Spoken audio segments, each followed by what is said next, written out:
With me now to talk is Congresswoman Clarke, a Democrat from New York. Congresswoman, thank you for joining me this morning.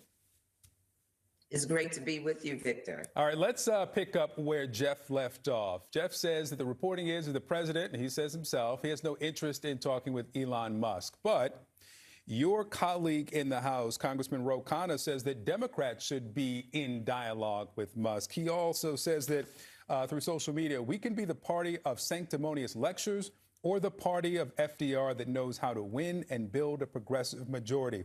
Here's what he said on CNN since the feud. You're not going to go become his friend and have him support you. That's naive. Where he says things that you agree with, you should agree with them. And where he says things you disagree with, you should disagree with that.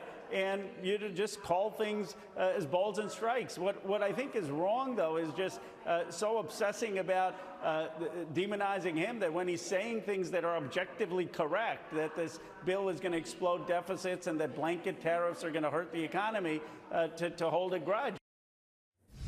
So you and Musk are allied on wanting to stop the One Big Beautiful Bill Act. To what degree should Democrats be in dialogue with Elon Musk? Well, I really just don't know what role Elon Musk will be playing going forward. I think it's important for the American people to make their voices known. The One Big Ugly Bill is going to be devastating to our economy, to our health care, to our access to nutritional assistance. We have sounded the alarm and must continue to do so. Clearly, the implications for the ballooning of the deficit and debt of the United States is packed in, is baked into this bill. And so, Elon Musk aside, this is the time for the American people to stand up and to let their representatives know that this cannot move forward. You are on the Commerce, Manufacturing and Trade Subcommittee, and we learned from the president that the Treasury Secretary, the Commerce Secretary, U.S. Trade Representative Jamieson Greer will be in London to talk with their Chinese counterparts on Monday. What are you hoping for? There was some progress after the conversations in Geneva. What's plausibly accomplished within the reach of the administration next week? Well, it's my hope that cooler heads will prevail and that the bone-crushing tariffs that the American people are under will be relieved. At the end of the day, this was a solution in search of a problem. And you couple these horrible tariffs with what we're experiencing domestically, and the American people need relief.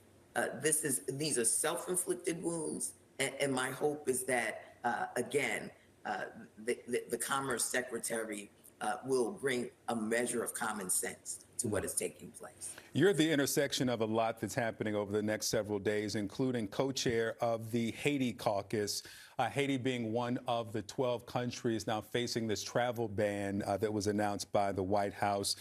Your statement has to be one of the most scathing that I've read in a long time. You called it an unambiguously xenophobic attack on the most vulnerable people in the world, undergirded by nothing but baseless accusation and one man's insatiable hate.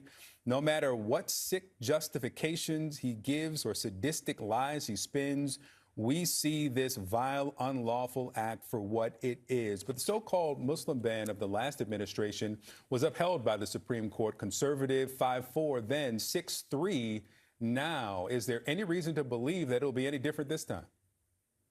Well, listen, it's my hope that we will see the overreach here. This is unbelievable. These nations are not terrorist nations. Haiti in particular, which is one of our closest neighbors, experiences like none other. And yet here we are cutting off the lifeline to an allied country at the end of the day.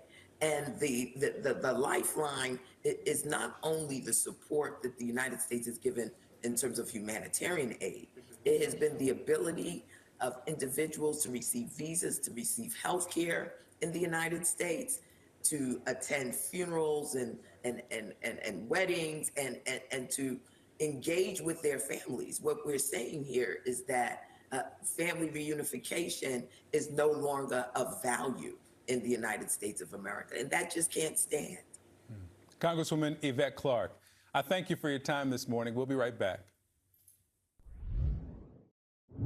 My happy